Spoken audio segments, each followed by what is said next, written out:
Channel. আমি পূজা। আশা করি তোমরা সবাই খুব ভালো আছো, সুস্থ আছো। আর আমি একদমই ভালো নেই, কারণ কি এইটা হচ্ছে আমার সাথে সারাক্ষণ শুধু ঝগড়া করে মাথা আমার গরম করে দেয়। যাই হোক, এখন আমরা সকাল সকাল রেডি হয়ে গেছি। সকাল সকাল নয়, অনেকটা দেরি হয়ে গেছে, 7টার মতো বেজে গেছে। অনেকক্ষণ থেকে উঠেছি, কিন্তু ওনার ঘুম ভাঙছে না। আমি মোটামুটি সব কাজ কমপ্লিট করে এখন রেডি হয়েছি। আমরা কোথায় যাবো? দার্জিলিং যাবো। বলো, বাড়ি যাবো। আমরা দার্জিলিং যাবো বাইক রাইড করে। তোমরা শুধু দেখতে থাকো, বুঝলে? দেখো আর এনজয় করো আমরা কোথায় যাই। তো চলো, রেডি হয়ে গেছি, বাড়ি যাব। বাড়ি গিয়ে তোমাদের সাথে দেখা হবে। তার মাঝখানেও তোমাদের সাথে পুরো রাস্তাটা আজকে ব্লগ করবো, কলকাতা টু বাড়ি। এই দেখো, ব্যাগ ট্যাগ সব নিয়ে নিয়েছি। এই যে চাবিটা লাগাবো আর বেরিয়ে যাবো। তোমাদের দাদাভাই অলরেডি আগে বেরিয়ে গেছে গাড়ি টাড়ি নিয়ে, মানে ওই ব্যাগগুলো বাঁধছে। এবারে আমি চাবিটা লাগাবো, চাবিটা লাগিয়েই বেরোবো। বের করে রেখে দিয়েছি, ছুটে দাও।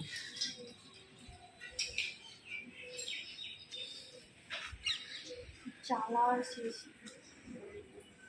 প্রচন্ড ঠান্ডা।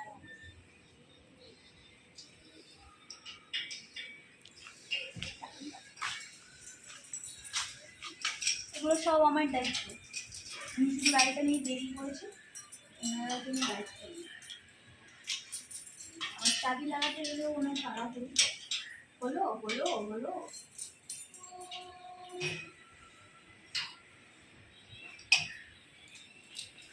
ওনার পাটা ঢুকে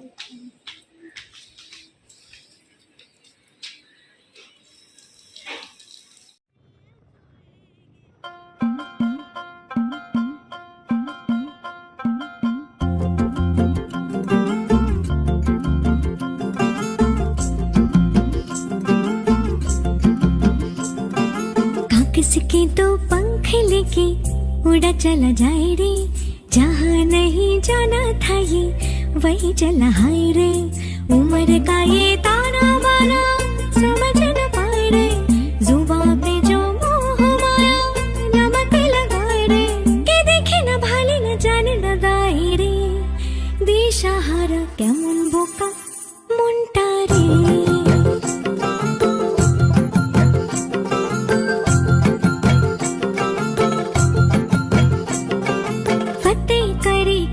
सारे भेद जाए दीवारे, प्रेम कोई सीध लागे।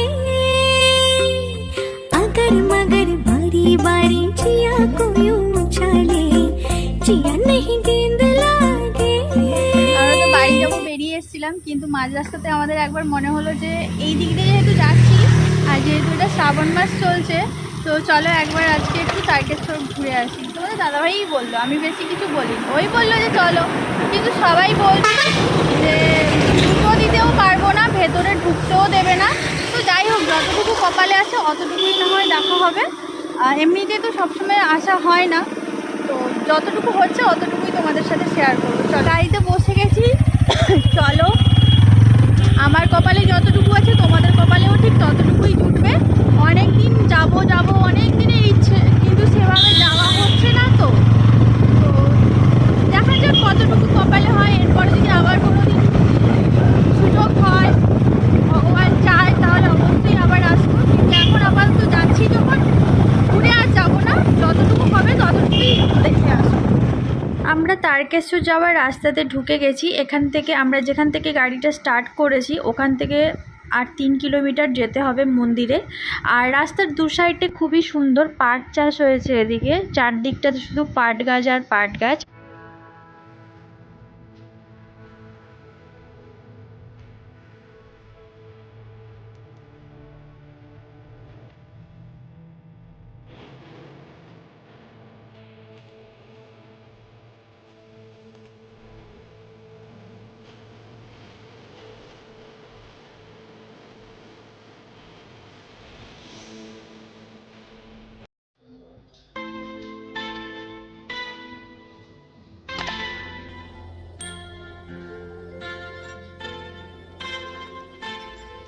আমাকে পরিয়ে দাও।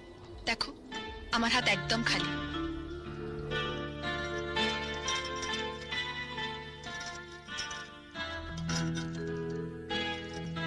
আমরা তারকেশ্বর চলে এসেছি। এবারে আমরা রেল লাইনের গা ধরে ভেতরের দিকে যাব মন্দিরের দিকে। আর দেখতেই পাচ্ছ রাস্তার দুপাশে দোকান বসেছে। এখানে শ্রাবণ মাসে শ্রাবণী মেলা হয়, যারা প্রত্যেক বছর আসো তারা জানো। আমি তো ফার্স্ট টাইম এলাম, যতটুকু শুনেছি যতটুকু দেখছি ততটুকুই তোমাদের সাথে শেয়ার করছি। আর ভেতরে চেষ্টা করব যতটা পারা যায় ক্যামেরা করার। তো দেখতেই পাচ্ছ প্রচুর তো ভিড় হয়েছে আশা করি, কারণ রাস্তাতে এত মানুষজন, মানে ভেতরের দিকে আরও ভিড় হবে। তো যতটা পারবো তোমাদের সাথে শেয়ার করব। তোমরা সাথে থাকো, ভিডিওটা কন্টিনিউ ওয়াচ করতে থাকো।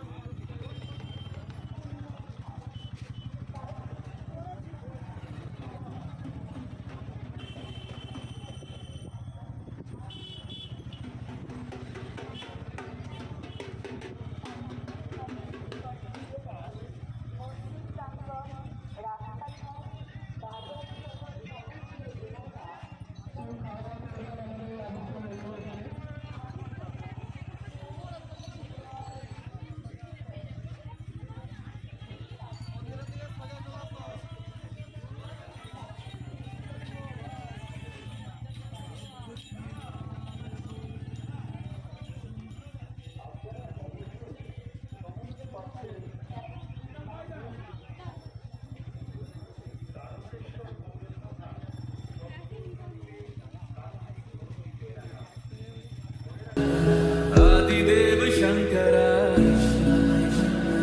तेरे जाप के बिना चले ये सांस किस तरह। मेरा कर्म तू ही जान, क्या बुरा है क्या भला। तेरे रास्ते पे मैं तो आंख मूंद के चला, तेरे नाम की जो ইনি সামনে যে দাদাটা যাচ্ছেন উনি আমাদেরকে মন্দিরে নিয়ে যাচ্ছেন। তো ওনার দোকান থেকেই আমি মিষ্টি কিনেছি আর ওখানে গাড়িটাও রেখেছি। তো উনি আমাদেরকে নিয়ে যাচ্ছেন, ওখানে সব কিছু বলে দেবেন কোথায় কি করতে হবে না করতে হবে। যেহেতু আমি প্রথমবার এসেছি সব কিছু তো অতটা জানি না, তো এইভাবেই সবাই আসে। আর যারা প্রত্যেক বছরই আসে তারা তো সব কিছুই জানে, তাদেরকে আর বলার কিছু নেই। আর সত্যি কথা বলতে আজকের এই অনুভূতিটা না সত্যি আমার কাছে একটু আলাদা ধরনের ছিল। এটা কোনোদিনও যে আমার পূরণ হবে এটা আমি কোনোদিনও আশা করিনি। আমি অনেকবার চেষ্টা করেছি যে আমি তারকেশ্বর আসবো, কিন্তু কোনোদিনও আমার আশা হয়ে ওঠেনি। বিয়ের আগে যখন বাড়ি থেকে আসতে চাইতাম বাড়ির লোকজন একা ছাড়তো না, এতটা দূর একা যাবে এই করে করে যাওয়া, মানে আশা হয়নি। আজকে যে ফাইনালি আসতে পেরেছি এটাই আমার কাছে অনেক বেশি সৌভাগ্যের। এটা ভগবান চেয়েছিলেন আর তোমাদের দাদাভাই আমাকে নিয়ে এসেছে বলেই আমি আজকে আসতে পেরেছি। তোমাদের দাদাভাইয়ের কাছে আমি চিরকৃতজ্ঞ থাকব আজকের দিনে আমাকে এখানটায় নিয়ে আসার জন্য। তো শ্রাবণ মাসে আমার আসার খুবই ইচ্ছে ছিল, সেটা যে আজকে এইভাবে পূর্ণ হয়ে যাবে আমি কোনোদিনও ভাবিনি। আর সত্যি কথা বলতে কি জীবনে না কোনোদিনও কোনো কিছু প্ল্যানিং করে হয় না, বিশেষ করে তো ভগবানের দর্শন করা কোনোদিনও প্ল্যানিং করে হয় না, হঠাৎ করেই হয়ে যায়। ভগবান যখন তোমাকে টানবে তখনই তুমি ভগবানের দর্শন করতে পাবে। ভগবানের দর্শন করতে গেলে প্ল্যানিং করে কোনোদিনও আসা হয় না, সেটা আমি আমার ক্ষেত্রে অনেকবারই দেখেছি। আমি যতবার নিজে থেকে ভেবেছি যে আসবো, মানে ডিসিশান নিয়েছি, কোনোদিনও হয় না। কিন্তু হঠাৎ করে যখন মনে হয় তখনই আমি ফাইনালি চলে আসতে পারি। তো যাই হোক, এখন আমি হাত পাটা ধুয়ে নিই। দেখতেই পাচ্ছ এখানে একটা পুকুর আছে, অনেকে স্নান করছে। যেহেতু আমি সাঁতার জানি না তাই আমি আর নামলাম না, হাত পাটা ধুয়ে ভেতরে যাব। আর আমি আসার সময় তো স্নান করেই এসেছি সকালে। যেহেতু আমার আগে থেকে কোনো প্রিপারেশন নেই তাই এখানটায় আমাকে জলটা কিনে নিতে হবে। আর যারা হঠাৎ করে আসে তারা এখান থেকে জলটা কিনে পুজো দিতে পারে। এখানে জল কিনতে পাওয়া যায়, জল ফুল যাবতীয় যা সব কিছু কিনে তোমরা পুজো দিতে পারো। আর যেহেতু আজকে এসেছি বাবার মাথায় জল ঢালবো না, এটা হয় কোনো দিন? তো চলো এবারে তোমরা আমার সাথে চলো। দর্শন করাতে পারবো কিনা জানি না, তবে যতটা আমি যেতে পারবো তোমাদেরকে ততটুকুই নিয়ে যেতে পারবো।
কমপ্লিট হয়ে গেছে, এবারে আমরা বেরিয়ে যাচ্ছি।